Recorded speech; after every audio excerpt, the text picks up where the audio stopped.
You know, I had a lot of people taking advantage of me, and I was living in fear.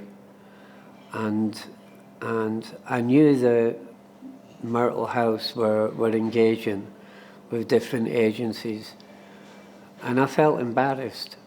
I didn't want them to know I was in debt. You know, I didn't want to have to go into my story with them, because I felt that I should have been a lot further along with this than I originally was. Felt lonely, depressed, isolated.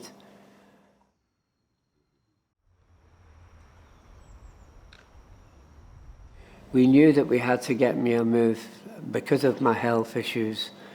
It made more sense to be closer to Kinley because that would be easier.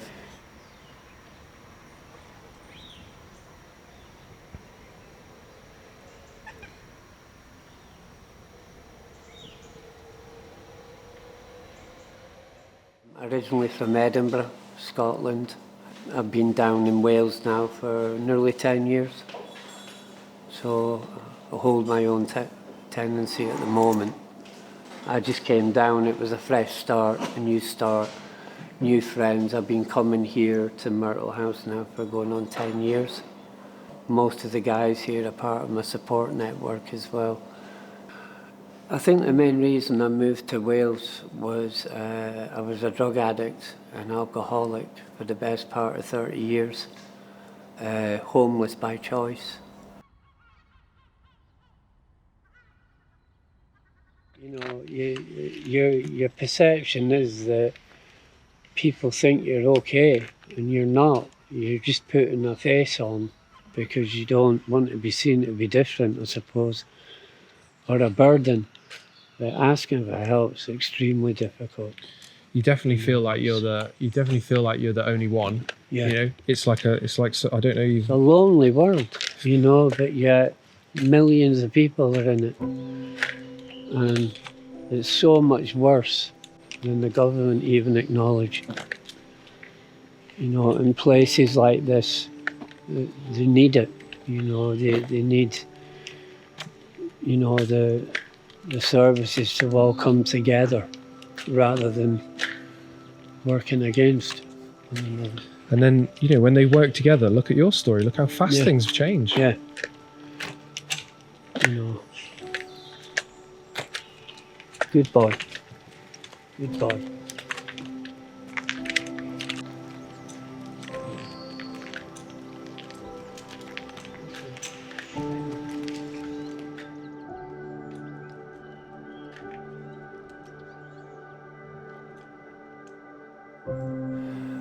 We got a lady involved who works for housing.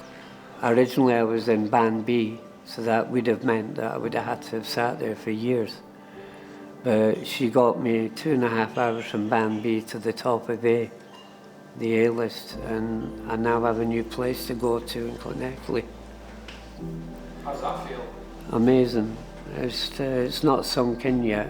I signed for the keys tomorrow. But it's not just about the food bank here.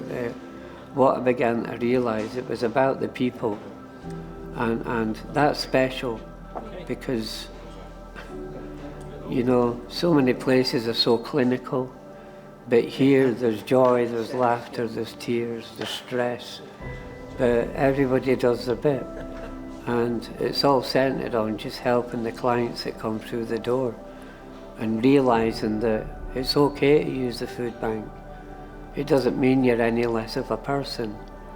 And one of the hardest parts for me was overcoming those feelings and realising that, you know, I'm the same as everybody else.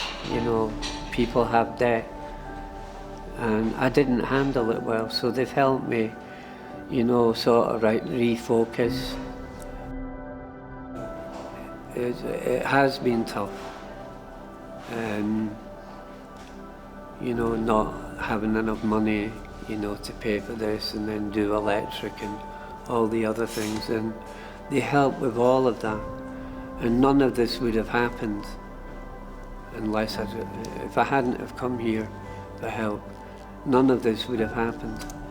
So that's why I emphasize, you know, my advice to anyone would be engage.